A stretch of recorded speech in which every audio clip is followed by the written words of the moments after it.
Court ने अभीरा और अरमान के तलाक को कैंसिल कर दिया और यही सुनकर गीतांजलि के होश उड़ गए। जी हाँ दोस्तों, सीरियल यह रिश्ता क्या कहलाता है के आने वाले ट्रैक में कहानी में होने वाला है बड़ा धमाका, जिसे देखकर पूरे पोदार हाउस में मच जाएगी हलचल।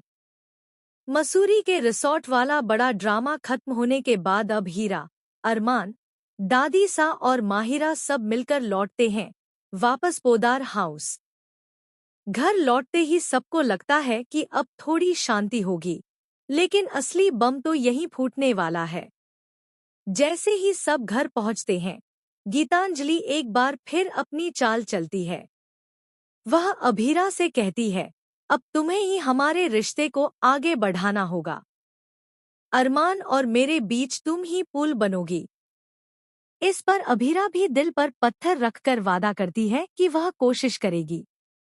लेकिन दोस्तों, अपकमिंग ट्रैक में इसी बीच पोदार हाउस में आता है एक नोटिस, और जैसे ही वह नोटिस पढ़ा जाता है, सबके पैरों तले जमीन खिसक जाती है।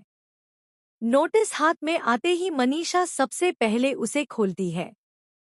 पढ़ते ही उसके चेहरे का रंग उड़ जाता है। गीतांजलि बेचैन होकर पूछती है, क्या लिखा है इसमें? सबको बताइए। और तभी मनीषा पूरी सच्चाई सबके सामने रखती है।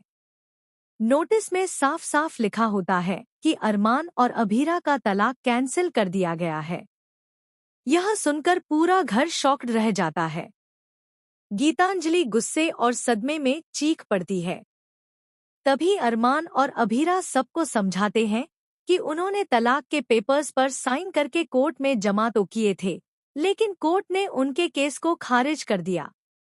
नोटिस में साफ लिखा होता है कि तलाक फाइनल नहीं हो सकता क्योंकि उन्हें 6 महीने का समय साथ में बिताना होगा।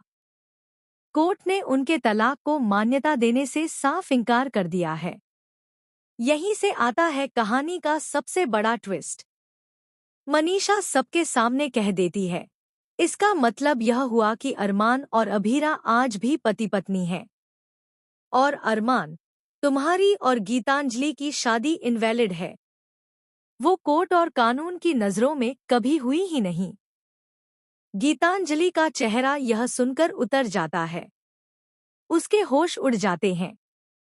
उसे लगने लगता है कि उसके सारे खेल अब खत्म हो जाएंगे। पूरे पोदार हाउस में सन्नाटा छा जाता है। लेकिन उसी वक्त घर में सबसे खुश नजर आती है माहिरा। वह खुशी से झूमते हुए कहती है, इसका मतलब मेरे पापा और मम्मा